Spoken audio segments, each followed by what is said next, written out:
Did something happen? The phone finally connected, and I quickly told my husband. It seems someone broke into the room. Everything is a mess.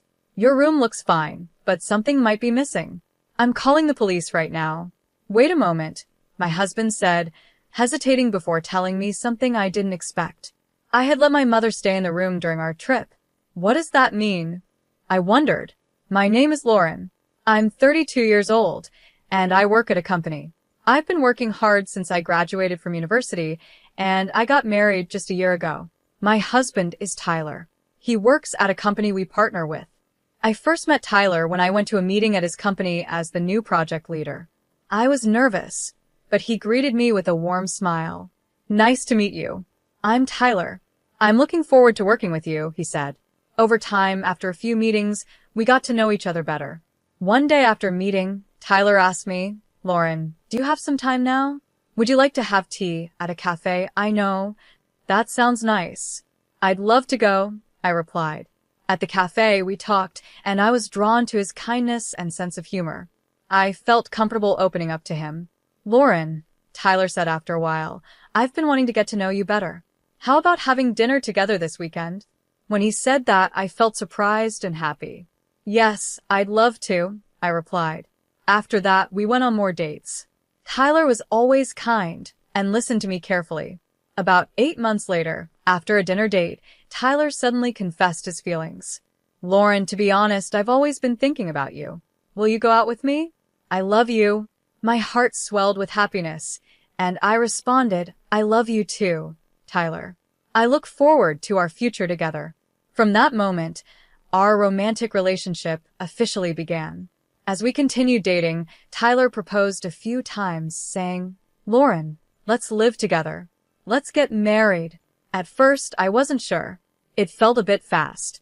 But Tyler's deep love and his wish to build a life together made me feel confident. One day, I finally said, Tyler, I also want to build a future with you. Let's get married. Tyler was overjoyed, and that's when our new life together began. After living alone for so long, sharing meals, watching TV, and having conversations at home with him brought me so much happiness. I am very happy with my married life with Tyler. However, if there's one thing that bothers me, it's my mother-in-law. She had Tyler when she was young, so she's still in her 30s. Tyler was raised by his single mother, and they are very close. They often go shopping together because she invites him, and maybe because of this, she finds it hard to let go of Tyler. She often gets involved in our marriage. For example, when we were picking a dining table for our new apartment, she came along and said, Lauren, how about this table? I think it's wonderful. I hesitated and replied, yes, but it might be a bit too big. She insisted, no, having a large table will make family meals more comfortable, right, Tyler? Then she turned to him for agreement. Tyler said, yeah, maybe a bigger one would be better. With that, my mother-in-law decided. Then it's settled. Also, for some reason, she had a spare key to our house. She often came over without telling us.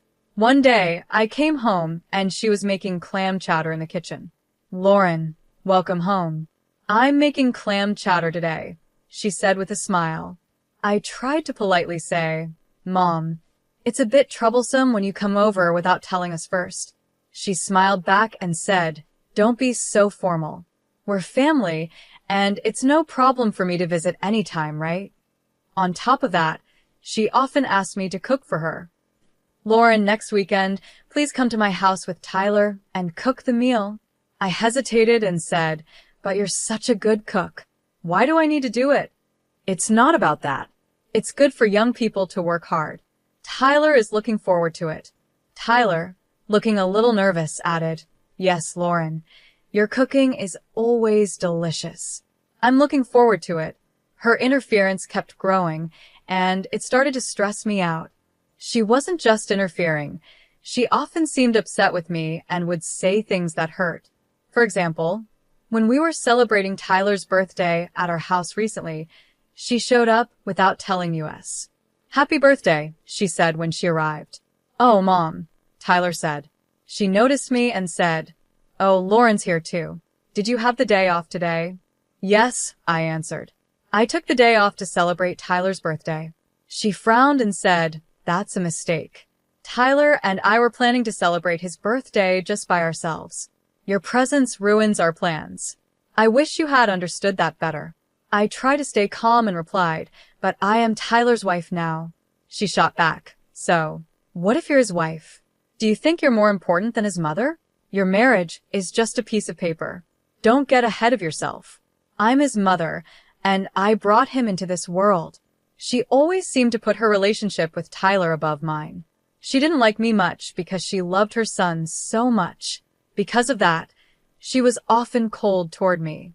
I told myself to stay calm and not feel jealous.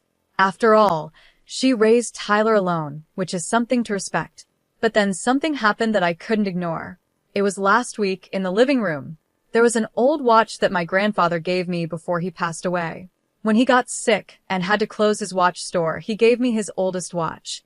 This antique watch is worth over $40,000, and in his will, my grandfather said I should only sell it if I ever faced financial trouble. After he passed away, this watch became a very special heirloom to me. I kept it in the living room so I could always feel close to him. One day, when my mother-in-law visited, she saw the watch and criticized it. "What is this? Why keep such an old, worn-out watch in the living room like it has any value?" I tried to explain that it was a valuable antique and a special memory from my grandfather, but she didn't seem to understand. The way she looked down on the watch made me feel like she was also looking down on my grandfather and me. It hurt a lot. To protect the watch from more comments, I decided to put it away in a drawer in my room. Later, she asked with a laugh, "What happened to that old watch?"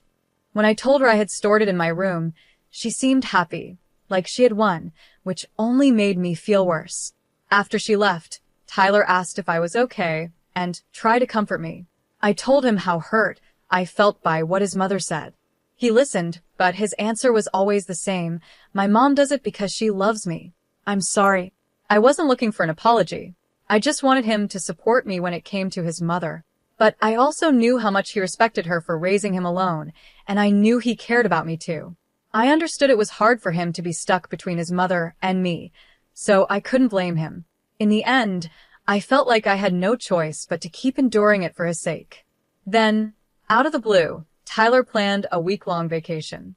I felt so relieved and happy because I knew he was trying to ease the tension with his mother. We went on the trip, just the two of us, and I really enjoyed our time together. For a whole week, I didn't think about my mother-in-law at all. It was such a happy time, and the days passed quickly. Finally, the day came for us to go home. Tyler had to stop by his office first, so I went back home alone. As I walked back, thinking about the happy memories from our trip, I unlocked the door to our home. It was our familiar apartment, but as soon as I stepped into the living room, something felt wrong. I couldn't quite figure out what it was at first. I looked around, feeling uneasy. Wait a minute. I remembered that I had closed the windows and curtains tightly before we left, but now I noticed that the curtains were slightly open and the window lock was undone. The sofa cushions were messy, and the TV remote, usually kept in its case, was neatly placed on the table. It seemed like things had been moved, but not in a way that was obvious. The room was clean, but since I always keep everything in order, these small changes made me feel really uncomfortable. I went to the kitchen and found that some food was missing from the fridge. There were watermarks in the sink, like someone had used it recently. What does this mean? I checked the entrance, but nothing seemed out of place. I started to wonder if my mother-in-law, who has a spare key, might have come in without telling us.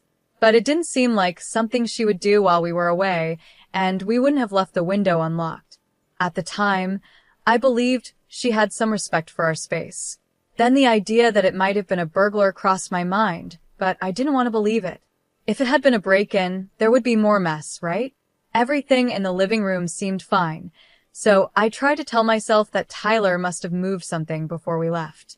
Even though I tried to convince myself, I couldn't reach Tyler, and my anxiety kept growing. What if someone really had come in? Feeling nervous, I opened the door to my room quietly. The moment I stepped inside, I was shocked by what I saw. My room was completely messed up. Clothes that should have been neatly folded were thrown all over the bed, and underwear was scattered on the floor. The drawers of the dresser were open, and clothes were jumbled up inside. The most shocking part was my desk. Every drawer had been pulled out, and the contents were tossed everywhere. I quickly checked the other rooms, but only my room had been targeted. Why just this room? There was nothing of great value here. Then I thought of the watch my grandfather had left me. No way. Why is it gone? I frantically searched around the desk, but the watch was nowhere to be found. At that moment, I realized the watch had been stolen. It was clear that someone had come in and taken it, but I couldn't understand why they would steal such an old watch. I lost control and quickly tried to call my husband again. This time, the call connected. "Did something happen?" he asked. I hurriedly explained. "It seems someone broke in. The room is a mess. Your room looks fine, but something might be missing. I'm calling the police right now." "Really?" he replied, sounding concerned. "Yes, some food is missing from the fridge too. Someone must have sneaked in." "Wait a minute," he said. "I want to check it out myself before you call the police. I'll be home soon. Meanwhile, see if anything else is gone." "But I can't wait. This is serious. Some of my things are missing," I exclaimed. Then, my husband said something unexpected in an uneasy tone. "Actually, I let my mother stay in the apartment while we were on the trip." "What do you mean?" I asked, shocked. "Our apartment is close to the station, and it's convenient for her to go downtown. She asked me if she could stay here to keep it safe." "Wait, why would you make such an important decision on your own?" I wasn't informed at all. I was furious. Knowing that I don't get along well with his mother, I felt hurt that he hadn't considered my feelings. But instead of addressing my anger, he just tried to calm me down. "There's no need to be so upset," he said. "It's always been like this. My mother comes and goes as she likes. Just deal with it like before." "That's not funny. I can't just endure this. My mother-in-law trashed the room. It's outrageous to just accept it." Suddenly, I heard a voice behind me. "Lauren, why are you so upset?" It was my mother-in-law. "Mom, are you talking to Tyler right now?" I asked, still angry. "Why are you speaking to my son like that?" she asked sharply. "I'm upset because he let you stay in our home without telling me," I replied. "It's not right. How dare you?" she snapped. "Blaming Tyler is like saying you hate that I'm here." "Honestly, I don't want you coming and going from our house whenever you feel like it," I said, unable to hold back. "You're such a coward, Lauren," she said angrily. "Don't talk like that. You just blame me and get mad at Tyler for no reason, acting like the victim. But it's all in your head." It was clear that I had really been affected. My room had been ransacked, and I knew my mother-in-law had been the one in there. I didn't understand why I was being blamed. What surprised me even more was that Tyler defended her in this situation. After a while, Tyler came home, clearly upset, and sided with his mother, blaming me for overreacting. "I can't believe this, Lauren," he said. "This is unacceptable." I couldn't stand it anymore. I took both Tyler and his mother into my room to show them the mess. Tyler couldn't hide his shock when he saw the state of the room. But my mother-in-law didn't seem surprised at all, almost like she already knew what had happened. It became obvious she was the one responsible. "Mom, be honest. Did you do this?" Tyler asked. "Even if the room was messy, you're exaggerating." "It's not that bad," she said dismissively. "I just forgot to clean up. That's all," my mother-in-law said casually. "If I clean it now, there won't be a problem, right? I was going to do it later anyway." "You're being too sensitive." She admitted she was the one who made the mess, but showed no regret at all. Tyler stood there, looking uncomfortable, not saying anything. Then she started defending herself. "I borrowed Lauren's clothes because I left mine at home. We're not that different in size, so I thought it would be okay. We're family, so getting upset over this seems unreasonable, don't you think?" To my surprise, Tyler began to agree with her. "I think so. You can't blame everything on my mom just because a few things are missing. Borrowing things in a family is normal, and it's strange not to forgive a little mess." I had been hoping for an apology from both of them. Instead, it was the opposite. Tyler even asked me to apologize to his mother for my rude words and attitude, even though it was clear she had messed up my room. Seeing him support her so strongly made my feelings for him fade.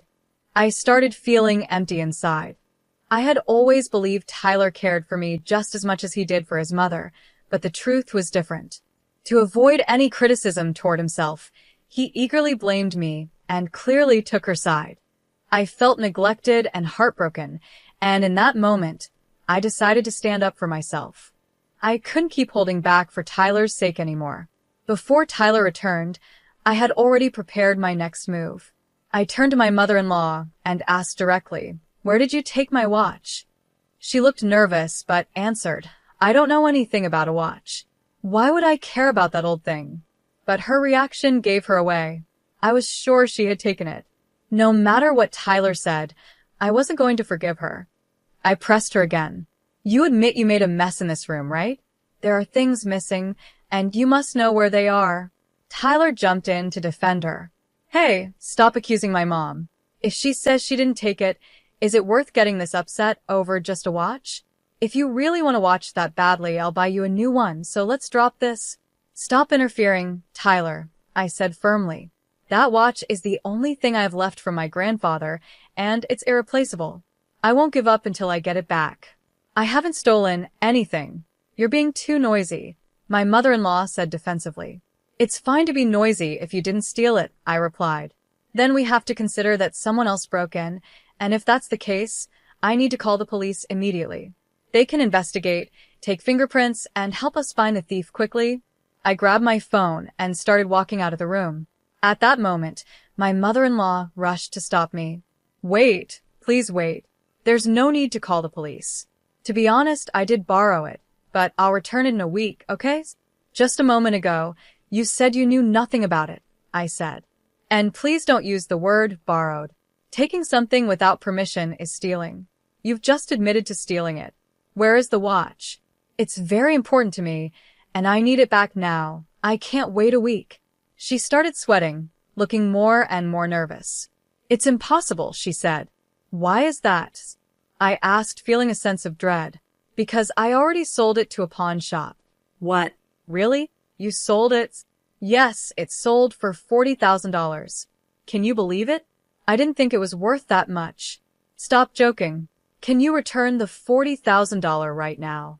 I demanded. "I'll go to the pawn shop myself to get it back." Well, I'm sorry, but that's impossible," she stammered. "I've already spent most of the money, and there's only a little left. You'll have to find the money yourself." Seeing her mocking and disrespectful attitude, I realized there was no point in continuing the conversation. I made up my mind to take the final step. "I see. This was your last chance," I said calmly. I dialed the police. "Hello. I'm the person who called earlier. Unfortunately, a theft has occurred, and the person responsible is here. Please come right away." After the call, Tyler and his mother rushed over to me in a panic. "Who did you just call?" they asked. "I called the police," I explained. "I already told them about the situation, and they advised me to check things out first. Now that it's clear you stole my watch and sold it without permission, I've reported it. Not only did you steal it, but you also sold it and used the money for yourself. That's a crime." "What are you talking about?" she snapped. "I was helping you. I turned that old, unnecessary item into cash for you, and instead of being thankful, you called the police." I'm shocked. "Lauren, isn't this going too far?" Tyler added. "My mother is your family too." "Family?" I said, feeling hurt. "I can't consider someone who steals my things and doesn't feel bad about it as family. She's a criminal." "A criminal?" "No, I've explained it many times," she protested, but I had already made my decision. "I haven't done anything," my mother-in-law protested. "Well, all of this conversation has been recorded, and I plan to give it to the police as evidence," I replied calmly. "You shouldn't underestimate the police. Once they check the fingerprints and the pawn shop's camera footage, it will be clear that you are the culprit. Continuing to hide it will only make things worse for you." As I spoke, a cold smile on my face, both my mother-in-law and my husband showed their anger. "This is ridiculous. Just because I borrowed it, it's come to this? Are you serious?" she fumed. My husband added, "If you do this, I won't hesitate to consider divorce." "Is that what you want?" You'll be in trouble too if we get a divorce. It seemed they thought the word divorce would scare me into backing down. But I stayed calm and replied, I don't mind at all. What's more troubling is that your mother is a criminal. I've been ready for divorce from the start. Wait, please. The divorce talk was just a joke, my husband said quickly, sounding panicked. I got too emotional. Please reconsider. I'll apologize as many times as you want. Just please overlook my mother's actions. Tears appeared in his eyes as he pleaded. Ironically, it was his mother who should have been apologizing, but she just stood there with her arms crossed, staring at me as if to intimidate me. Your excuses are pointless, I said firmly. I've forgiven both of you many times, but you always ignore my feelings and keep defending her. This time, I won't forgive either of you. My firm stance left my husband speechless and my mother-in-law furious. Actually, I continued, before this incident with the watch, I had already been hurt by your mother several times. After one payday, $1,000 I had left at home went missing. I knew she had been around, but I didn't have proof. Since then, I've been deliberately leaving fake bills around the house. Did you know that? She began to panic, visibly sweating. What should I do? What should I do? She muttered, as the reality of the situation set in. When the police arrived, I explained everything. Tyler and his mother tried to argue, saying things like, this is just a family matter, and my wife is exaggerating, but based on the condition of the room and the recorded conversation, the police took my mother-in-law into custody on suspicion of theft. Tyler went to the police station with her, escorted by an officer. Afterward, I headed to the pawn shop my mother-in-law had mentioned. At the shop, there was clear evidence that she had sold the watch. The surveillance footage confirmed it. Luckily, my grandfather's watch had not been sold yet and was still there. Thanks to the officer's help, I was able to get it back. I was able to get back my grandfather's watch. It wasn't easy to confront my husband and mother-in-law, but I believe calling the police was the right thing to do. When I held the watch again, it felt like my grandfather was proud of me. After that, the divorce with my husband was finalized. He begged me to avoid the divorce and asked me to help his mother, but I ignored his pleas. I sometimes see him at work, but I don't talk to him, and my supervisor, who understands the situation, handles things professionally. Communication with him was done strictly through lawyers, and in the end, my husband accepted the divorce. The police gathered more evidence, including the pawn shop clerk's testimony, which confirmed my mother-in-law's guilt. She is now serving a 4-year prison sentence. At first, her actions were just to bother me, but when she found out the watch was worth a lot of money, she got greedy and spent it all. Because of that, she lost her part-time job and will have a hard time finding work after she gets out of prison.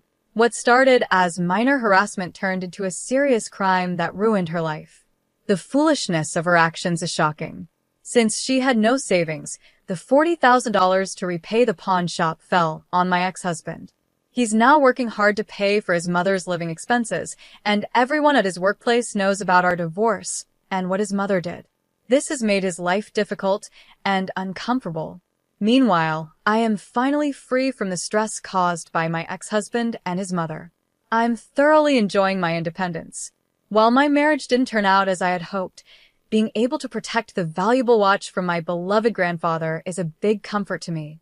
Right now, I'm focusing more on myself than on romantic relationships, and I'm excited to enjoy my single life. I'm also looking for new hobbies and interests. A new chapter in my life is starting, and after everything I've been through, I'm dedicated to taking care of myself and living life fully. I plan to fill my days with hope and happiness and live a positive, active life.